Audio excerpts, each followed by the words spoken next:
in with another historical video, and today we are going to continue taking notes properly in my class and discuss the types of government notes. Now, these notes you will need to complete this project that is happening later today. So without further ado, I'm going to share my screen. Okay, so here we have Unit 1, types of government. So I'm just going to get into it. Not that I'm pressed for time or anything, but hey. So as you recall from yesterday, you write down the titles, slides, and you write down what is ever in red. Now, as I said yesterday, please don't copy word for word. But then again, who am I to judge you? Because you're taking these notes on your own. So to each their own. Make sure you write down what is in red. Don't write down word for word, but if that is what floats your boat, that is what floats your boat. So types of government. Where did government come from? We're not going to do that. Monarchy. So I think that's it. Yeah, so monarchy, you can trace it back to 750 BCE, before the Common Era, where Greek kings ruled a polis, or a city. And you have kings and queens, or emperors and empresses, controlled the land, the country, and its citizens. Rule is divine, and it's given to them by God. It is hereditary, meaning that it's passed down from one generation to another. And there are multiple types of monarchies, but the ones that we will look at throughout history and throughout this course, monarchy. Absolute monarch is a ruler who has complete authority of their land and citizens. And then you also have a constitutional monarch, where it's a democratic government limiting the monarch's control. So, monarchy, and why can't? So, an example, I want you to write down these examples too. King Henry VIII of England is a good monarch to represent monarchy. So yeah, England.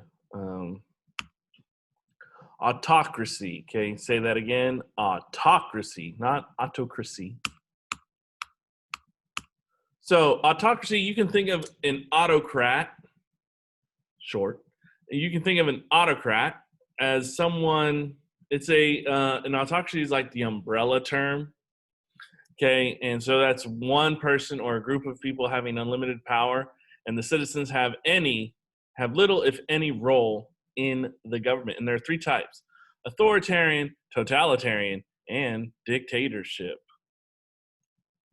So when you hear the term autocrat thrown around, autocrat is usually associated with the Romanov dynasty in the former Russian Empire. But here we're going to talk about Ieyasu Tokugawa from medieval Japan. So, love that hair. Okay, so now we're going to discuss the three umbrella terms that fall under autocracy. So you have authoritarian. Authoritarian government, it can be traced back to 600 BCE, where Sparta became a military state. Remember Greek city-states? Back in ancient history, 7th grade or 6th grade. That's 6th grade. So authoritarian governments are usually defined by military rule, which is characterized by or favoring absolute obedience to authority. Authoritarian, authority, you see the root word. And the leader has complete political control with no accountability for their actions, so they could kill anyone they want and go out and public the next day and have no consequences. So you have they are not responsible to the will of the people. The media is censored, meaning covered up. And freedoms are restricted. Citizens have some economic and social freedoms, but not. Oh, and there's no criticism of the government. You don't do that. And if we're talking about Sparta, we're going to talk about Sparta. And we're going to talk about King Leonidas, ancient Sparta. If you've ever seen 300, highly recommended, Gerard Butler. How do you get those abs so six-packy? Oh! Well. Okay, so totalitarian. Totalitarian government is where the state has complete control over the political aspects of life. And the state means the government. So the government has all control of economic activity, social activity, and political activity based on an ideology. So it's kind of the same as authoritarian, but this one's based on an ideology. So there's absolutely no opposition is allowed. Complete media is completely controlled. I need to reword that. And it controls the people through the media.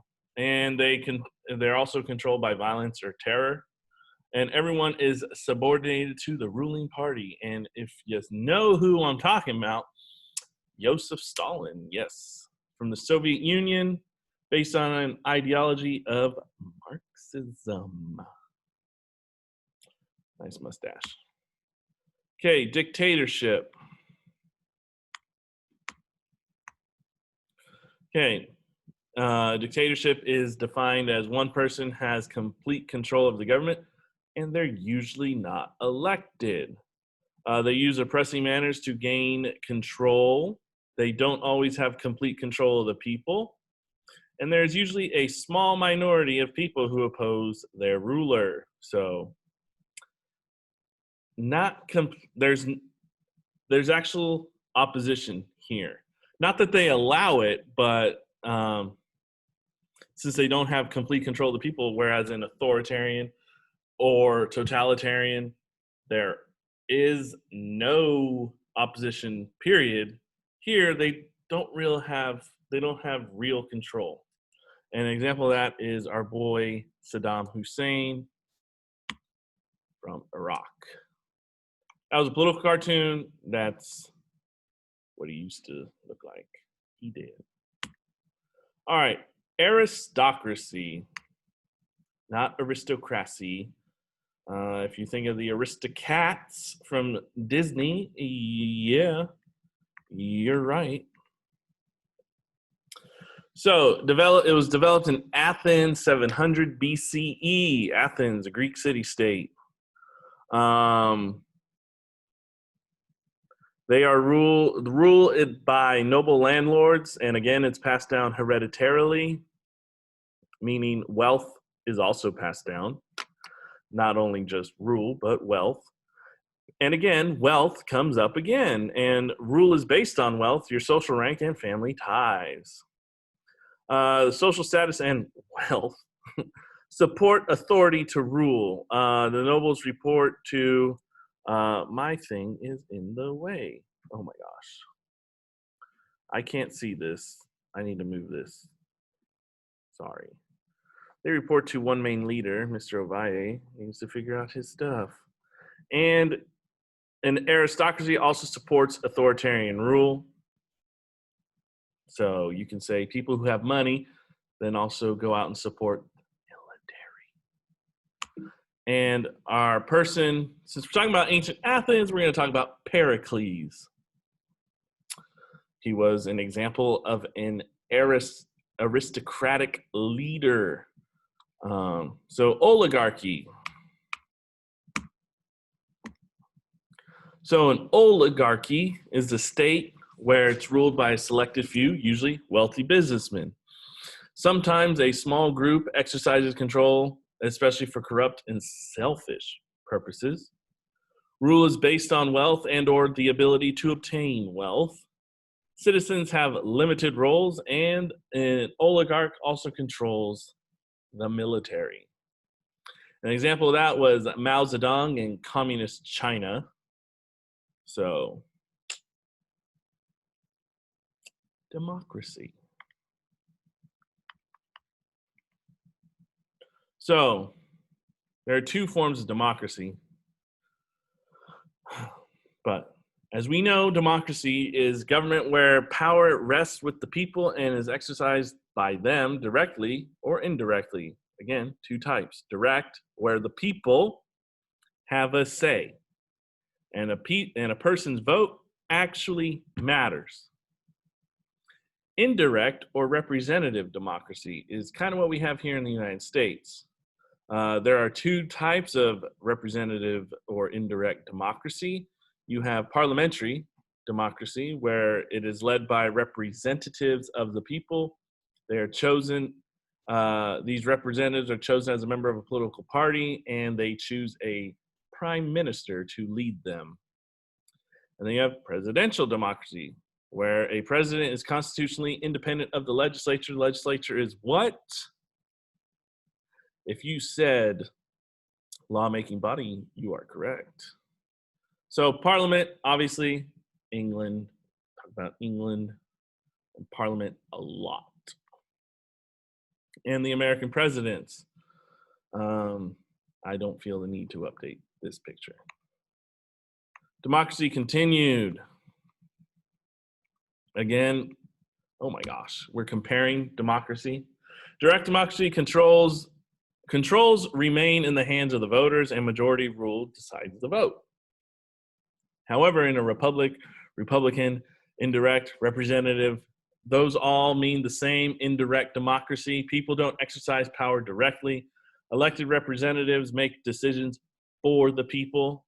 And the Constitution lists basic organization and separation of the government and states its limitations. We all know about that. And then you have anarchy, where, yes, there is no government or an absence of government. The strong take over the weak. It's almost, what do you call it? Social Darwinism. And people believe that government is a bad thing that stops people from organizing their own lives. So, and I think that's it. Yeah, because I'm not going to talk about that.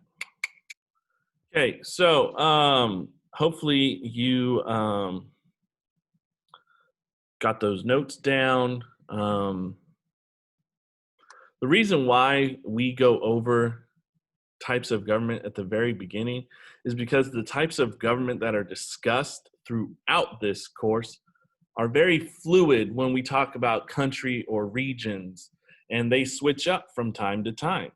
And so that is why we do types of government at the very beginning. So people have a basis of what types of governments we will be discussing when we start talking about the Enlightenment and monarchs and revolutions and dictatorships, especially when we get to the 18 and 1900s, okay? So that was that. And these notes should go in your notebook in Unit 1. And what else did I want to say? With the types of government project as examples that you will have to figure out for your, what do you call it? Your project within your group. The examples I gave in this PowerPoint presentation video, you cannot use in your examples for the governments that you have been chosen to do, okay? So you can't use them. So good luck researching, all right? As always, stay safe and wash your hands. Peace.